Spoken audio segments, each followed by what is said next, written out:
biar di situ aja. Jazakumullah khair.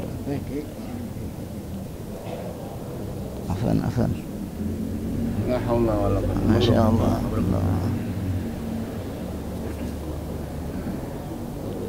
Begitu juga. Ada giniannya juga nih, double gimana? Nah. Maaf.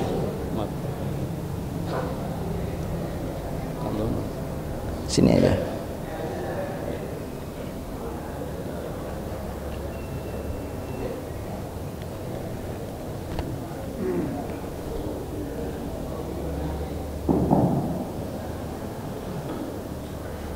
Bismillahirrahmanirrahim.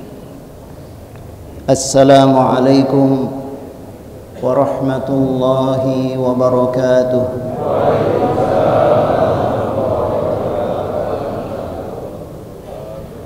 Innal hamdalillah nahmaduhu wa nasta'inuhu wa nastaghfiruh wa na'udzu billahi min shururi anfusina wa min sayyiati a'malina. Man yahdihillahu fala mudilla lahu ومن يضلل فلا هادي له أشهد أن لا إله إلا الله وحده لا شريك له وأشهد أن نبينا وحبيبنا وعظيمنا محمدا عبده ورسوله اللهم صل وسلم وبارك على سيدنا محمد وعلى آله وصحبه ومن تبع هداه إلى يوم الدين أما بعد رب اشرح لي صدري ويسر لي أمري واحلل عقدة من لساني يفقه قولي ربنا آتنا من لدنك رحمة وهيئ لنا من أمرنا رشدا اللهم إنا نعوذ بك من أن نشرك بك شيئا نعلمه ونستغفرك لما لا نعلمه اللهم علمنا ما ينفعنا وانفعنا بما علمتنا يا رب العالمين. Ma'asyiral muslimin rahimakumullah, wabil khusus DKM Masjid Jami Al Khairiyah, Ustadz Bapak Haji Rubiman, Ustadz Haji Insinyur Endang Bahrudin, yang sama-sama kita hormati Kiai Haji Sulaiman Rahimin, Kiai Haji Husni Abdul Rahman, para asatidzah yang tidak saya sebutkan satu persatu, tetapi tidak mengurangi rasa ta'zim dan mahabbah saya kepada jamaah semuanya. Alhamdulillah Alhamdulillah, kita bersyukur kepada Allah Subhanahu wa ta'ala. Pada pagi hari yang cerah ini kita dikumpulkan oleh Allah Subhanahu wa ta'ala di tempat yang mulia ini, di salah satu rumah Allah, di tempat yang dimuliakan oleh Allah Subhanahu wa ta'ala. Pada saat-saat yang semacam ini kita berdoa, mudah-mudahan Allah Subhanahu wa ta'ala mengabulkan apa yang dulu pernah diminta dan didoakan oleh Nabi kita Nabi Muhammad sallallahu alaihi wasallam.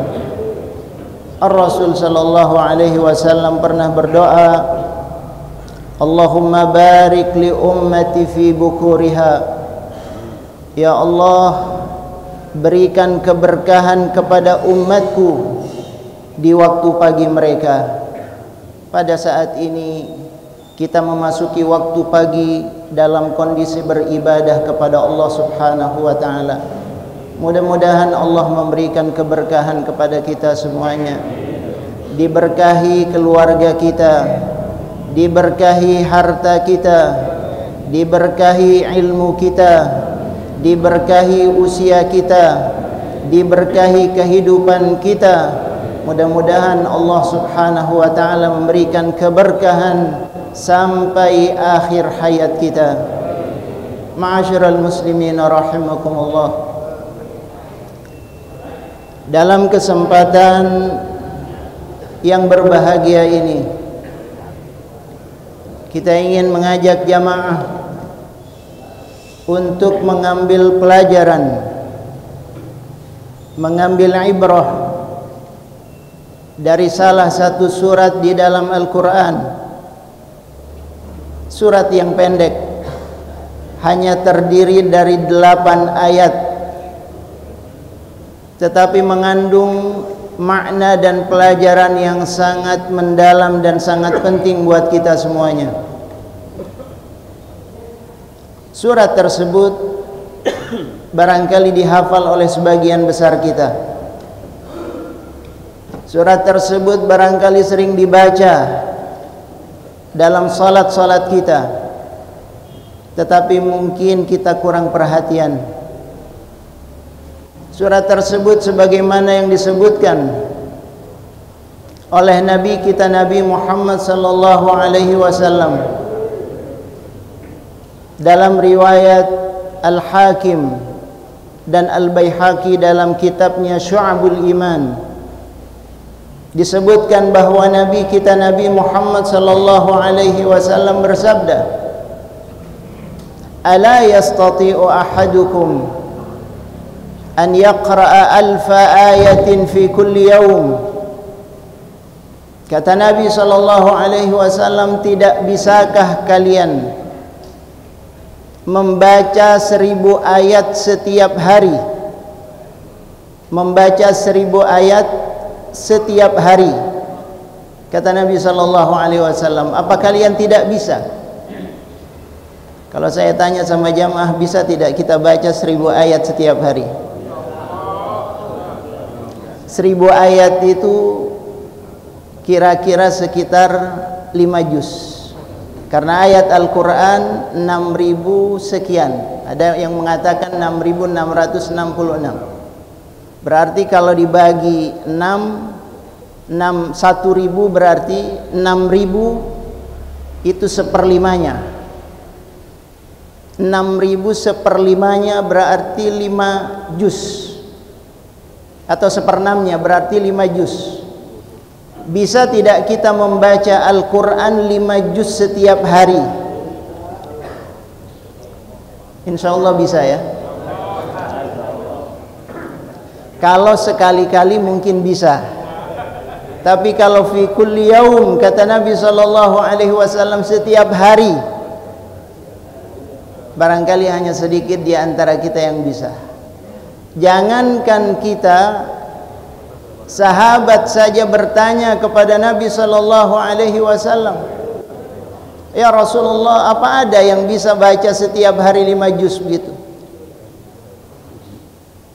Lalu Rasul sallallahu alaihi wasallam berkata, kata beliau, "Ala yastati' an yaqra alhaakumut takatsur hatta zurtumul maqabir ila akhiril ayah." Apakah kalian tidak bisa membaca surat Alhaakumut Takatsur? Itu senilai atau sebanding dengan 1000 ayat, kata Nabi sallallahu alaihi wasallam. Jadi kalau kita dikasih bocorannya Alhaakumut Takatsur, bisa setiap hari ya. Ini yang disebutkan oleh Nabi sallallahu alaihi wasallam. Jadi ada satu surat yang nilainya sama dengan 1000 ayat Al-Quran. Ini menunjukkan kedudukan dari surat At-Takatsur. Dalam hadis yang lain disebutkan oleh Rasul sallallahu alaihi wasallam, "Man qara'a fi lailatin alfa ayah," siapa yang membaca pada satu malam 1000 ayat, laqiyallah wa huwa dhahikun fi wajhihi, dia akan berjumpa dengan Allah subhanahu wa ta'ala nanti pada hari kiamat dalam kondisi wajahnya tersenyum, dalam kondisi wajahnya tertawa, Dan itu yang menjadi keinginan kita semuanya. Kita ingin ketika berjumpa dengan Allah dalam kondisi wajah kita tersenyum, menunjukkan kita min ahlil jannah insyaallah. Ini yang disebut oleh Nabi sallallahu alaihi wasallam, memberikan motivasi, memberikan anjuran kepada kita agar tidak lupa kita membaca Alhaakumut Takatsur. Setiap hari kalau bisa kita baca Alhaakumut Takatsur. Ringan untuk dibaca, tapi faedahnya, pahalanya sangat besar di sisi Allah Subhanahu wa taala dan sangat penting untuk kita renungkan, kita jadikan bekal dalam kehidupan kita. Kenapa kita disuruh baca Alhaakumut Takatsur?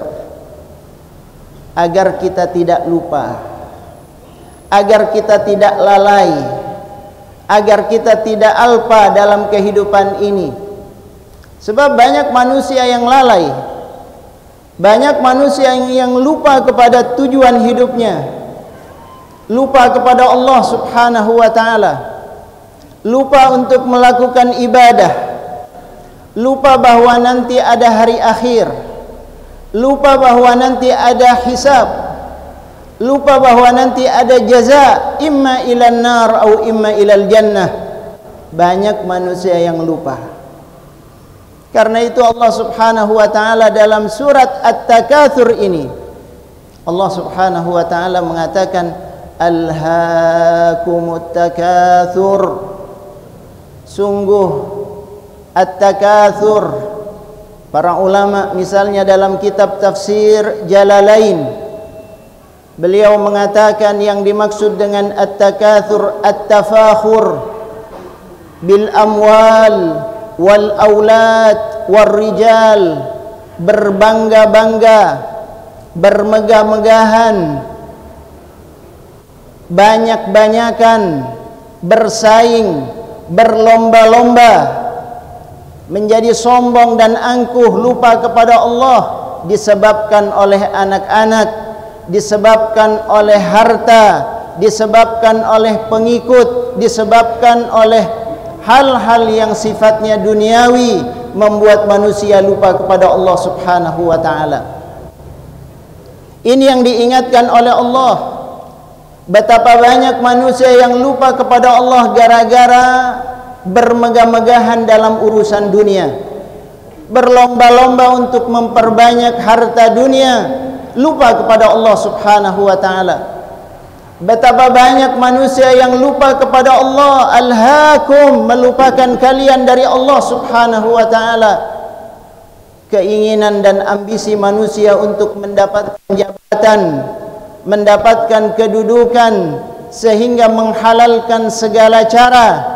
Ini adalah bentuk dari alhaakumut takatsur, kalian dari Allah Subhanahu wa taala karena keinginan untuk bermegah-megahan dalam urusan dunia. Ini yang diingatkan oleh Allah, termasuk berlomba-lomba, memperebutkan pengaruh, memperebutkan pengikut dan seterusnya. Ar-rijal, kata Jalaluddin As-Suyuti dalam Jalalain, beliau mengatakan at-tafakhur berrijal, berlomba-lomba, bangga-banggaan dalam urusan banyaknya pengikut, termasuk yang bisa melalaikan manusia.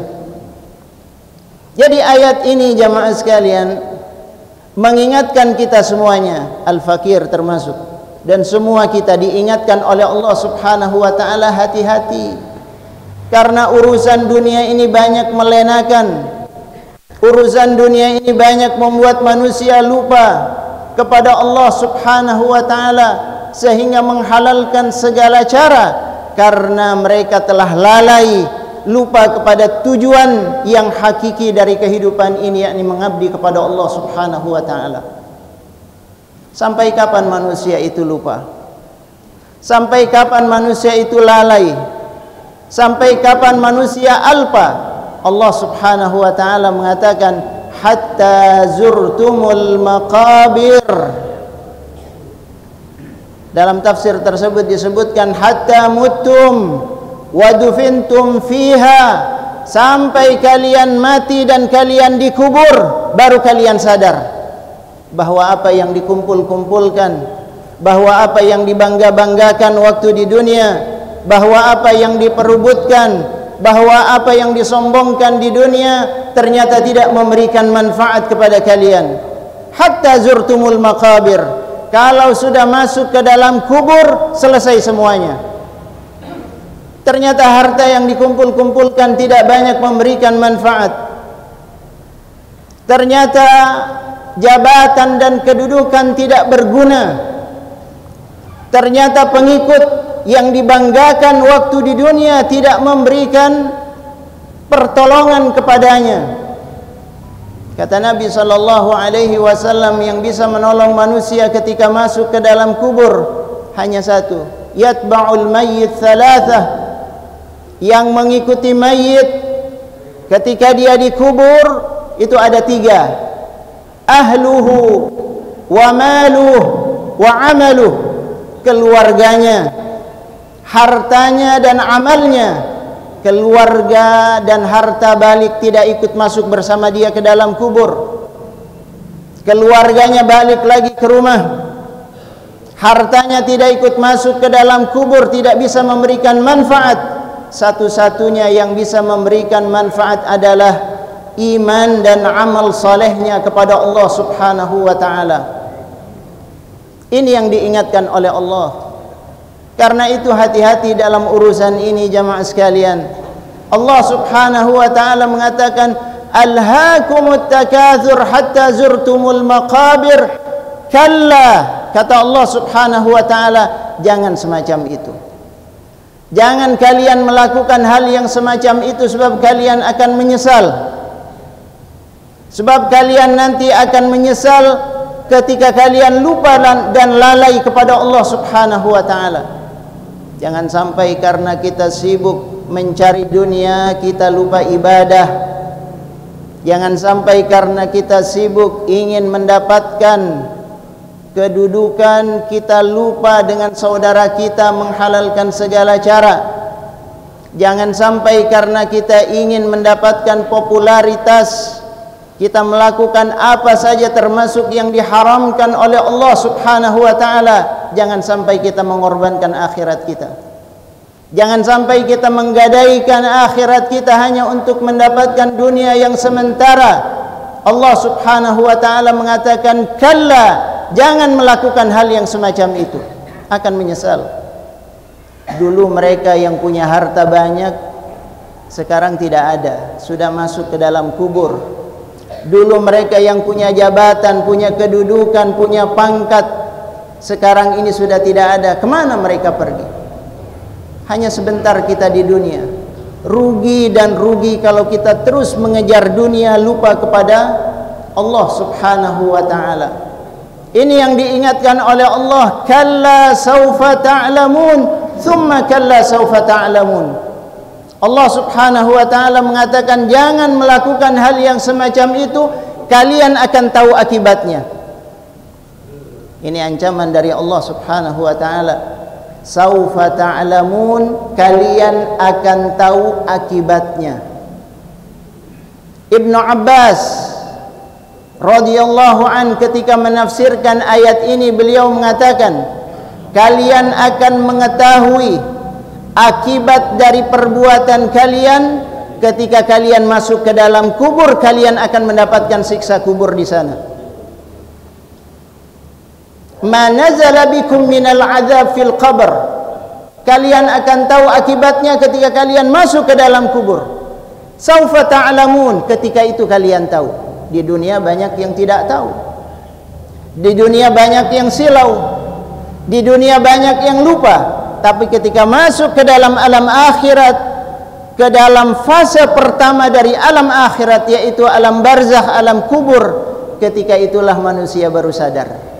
Tapi sadar pada saat yang semacam itu tidak berguna, tidak ada manfaatnya. Itulah sebabnya Allah Ta'ala mengingatkan kita, kalla, jangan melakukan hal yang semacam itu. Saufa ta'lamun, kalian akan tahu akibatnya di kubur nanti. Yang kedua, thumma kalla saufa ta'lamun, kata Ibnu Abbas radhiyallahu an, bukan hanya di alam kubur, tapi ketika di akhirat nanti, ketika mendapatkan azab di dalam neraka. Na'udzubillah min dzalik. Jadi ini adalah persoalan yang sangat penting jamaah sekalian. Jangan sampai kita lalai, tapi jangan juga kita jadi salah faham. Bukan berarti kalau begitu kita tidak perlu mencari dunia, tidak perlu memperebutkan jabatan dan kekuasaan. Bukan itu yang dimaksud. Allah subhanahu wa ta'ala hanya sekedar mengingatkan yang dilarang oleh Allah, ketika itu semuanya membuat manusia lalai dari Allah subhanahu wa ta'ala. Alhaakum, itu yang dilarang oleh Allah, ketika kalian lalai. Kalau itu membuat kalian lalai, hati-hati. Dengan kata lain, jangan sampai kesibukan kita mencari dunia, dan jangan sampai kesibukan kita untuk mendapatkan jabatan dan kedudukan tertentu membuat kita lupa kepada Allah subhanahu wa ta'ala. Itu yang harus kita garis bawahi. Sebab harta ini penting bagi umat Islam. Jangan sampai umat Islam menjadi orang yang miskin. Kita ini minta kaya kepada Allah subhanahu wa ta'ala. Kita disuruh bekerja, mencari nafkah, mencari penghasilan. Bahkan di antara doa kita, Allahumma inna nas'aluka al-huda wat-tuqa wal-afafa wal-ghina. Kaya itu termasuk yang kita minta kepada Allah subhanahu wa ta'ala. Karena itu setiap kita bekerja, kalau bekerja niatnya benar, tidak lupa kepada Allah, insyaallah dapat apa kata sabda Nabi kita Muhammad sallallahu alaihi wasallam, man amsa kallan min amali yadihi amsa maghfuran lah. Siapa yang pada sore harinya dia lelah dan penat karena mencari harta yang halal, maka pada sore hari itu dia mendapatkan ampunan dari Allah subhanahu wa ta'ala. Jadi boleh kita mencari harta, kita memperbanyak harta, kita punya kedudukan posisi tertentu. Syaratnya jangan lupa kepada Allah subhanahu wa ta'ala. Jangan lupa melakukan ibadah, jangan lupa melakukan kewajiban kita sebagai muslim. Ini yang nanti akan dihisab oleh Allah subhanahu wa ta'ala. Karena semua nikmat akan dimintai pertanggungjawabannya. Mudah-mudahan kita termasuk yang senantiasa ingat kepada Allah, tidak lupa dalam seluruh aktivitas kita, kita niatkan untuk mendapatkan ridha dari Allah subhanahu wa ta'ala. Termasuk terakhir saya ingin menutup dengan mengingatkan jamaah semuanya bahwa kita ini sekarang ada proyek pembangunan rumah ibadah non-muslim, yaitu gereja. Dan sekarang ini DMI Jagakarsa dan sekitarnya berjuang agar pembangunan tersebut gagal. Dan sudah ada formulir yang disebarkan. Mohon formulir itu segera diisi dan ditandatangani. Itu sebagai bagian agar kita tidak lalai dalam berjuang membela agama Allah subhanahu wa ta'ala. Mudah-mudahan perjuangan kita mendapatkan pertolongan dari Allah. Mudah-mudahan Allah ridha kepada kita semuanya. Wabillahi taufiq wal hidayah wal ridha wal inayah, ihdinas siratal mustaqim. Assalamualaikum warahmatullahi wabarakatuh.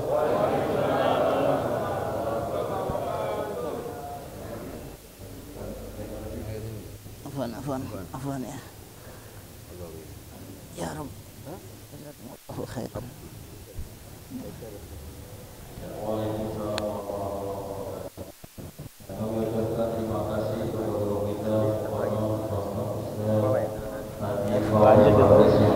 Harus berlanjut enak tuh. Terusin lagi. Afwan jadi nggak disebut tadi tuh. Nggak sebutin dulu. Udah sempurna melanjut. Ya, saya minta maaf nggak sebut tadi, lupa.